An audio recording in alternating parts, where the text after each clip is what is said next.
আবারও তৃণমূলের গোষ্ঠীদ্বন্দ্বে উত্তপ্ত ভাঙড়। আরাবুল ইসলামের অনুগামীদের মারধর করার অভিযোগ উঠল শওকত মোল্লার অনুগামীদের বিরুদ্ধে। ঘটনাটি ঘটেছে দক্ষিণ 24 পরগনা জেলার ভাঙড় হাতিশালা থানার কাটাতলা উত্তরপাড়া এলাকায়। আরাবুল ইসলামের সঙ্গে ব্লক অফিসে যাওয়ার অপরাধেই বাড়ি ভাঙচুর ও মারধরের অভিযোগ। এলাকায় উত্তেজনা। 2 কোটি টাকার হেরোইন উদ্ধার, গ্রেফতার এক গোপন সূত্রে খবর পেয়ে দক্ষিণ 24 পরগনার জীবনতলা থানার পুলিশ ঘুটিয়ারি এলাকায় তল্লাশি অভিযান চালিয়ে শেখ আব্দুল কাদের নামে এক ব্যক্তিকে গ্রেফতার করে। ধৃতের কাছ থেকে 2 কেজির বেশি হেরোইন উদ্ধার করেছে পুলিশ, যার বাজার মূল্য আনুমানিক 2 কোটি টাকা।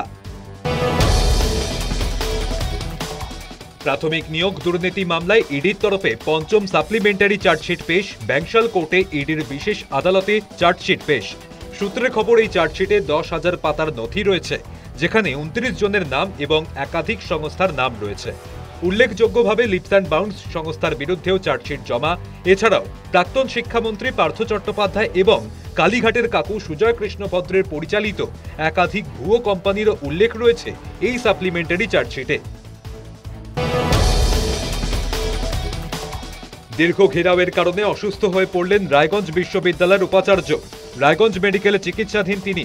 বিশ্ববিদ্যালয়ের অশিক্ষক কর্মীদের দাবি, ভোর রাত থেকে 2 বার চিকিৎসক আনিয়ে উপাচার্যের চিকিৎসার ব্যবস্থা করেছেন তারা। উপাচার্যের শারীরিক অবস্থা খারাপ হলে তারাই মেডিকেলে ভর্তি করেন। আরও দাবি, তারা ঘেরাও করেননি উপাচার্যকে। উপাচার্য তাদের সঙ্গে কথা না বলে নিজেই ঘরে তালা বন্ধ করেছিলেন।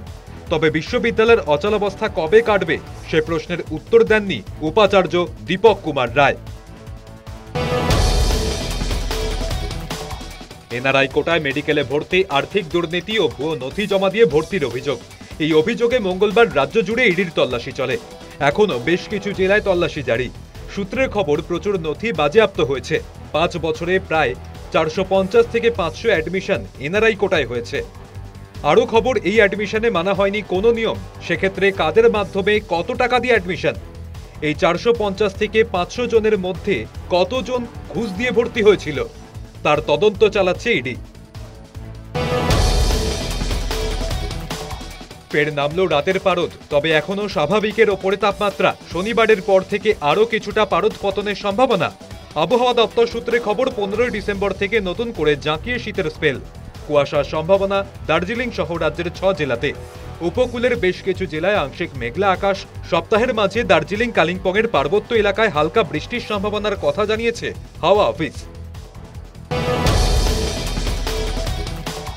প্রগতিশীল আলু ব্যবসায়ী সমিতির ব্যবসায়ীরা বাজারে আলু সরবরাহ শুরু করেছেন, কিন্তু এখনো পর্যন্ত কমেনি আলুর দাম। বিক্রেতারা বলছেন, বেশি দামে আলু কিনতে হচ্ছে, তাই বিক্রিও করতে হচ্ছে বেশি দামে। বাজারে জ্যোতি আলুর দাম 35 টাকা, চন্দ্রমুখী আলুর দাম 40 টাকা, আবার কোথাও 30 থেকে 40 টাকাতেও বিকোচ্ছে আলু। তবে বিক্রেতাদের আশা, নতুন আলু সরবরাহ বাজারে শুরু হলেই দাম কমবে। তবে দাম বৃদ্ধিতে সমস্যায় ক্রেতা বিক্রেতা উভয়। বাংলাদেশ ন্যাশনালিস্ট পার্টির প্রধান তথা প্রাক্তন প্রধানমন্ত্রী খালেদা জিয়ার সঙ্গে দেখা করলেন পাকিস্তানের হাই কমিশনার সৈয়দ আহমেদ বারুক। সঙ্গে ছিলেন পাকিস্তানের আরও 2 প্রতিনিধি। বিএনপির পক্ষ থেকে দলের স্থায়ী কমিটির সদস্য AZM জাহিদ হোসেন এবং সাংগঠনিক সম্পাদক শামা ওবায়দ উপস্থিত ছিলেন। প্রায় ঘণ্টাখানেক বৈঠক চলে তাদের। যদিও বিএনপির দাবি, এটি শুধুই সৌজন্য সাক্ষাৎ।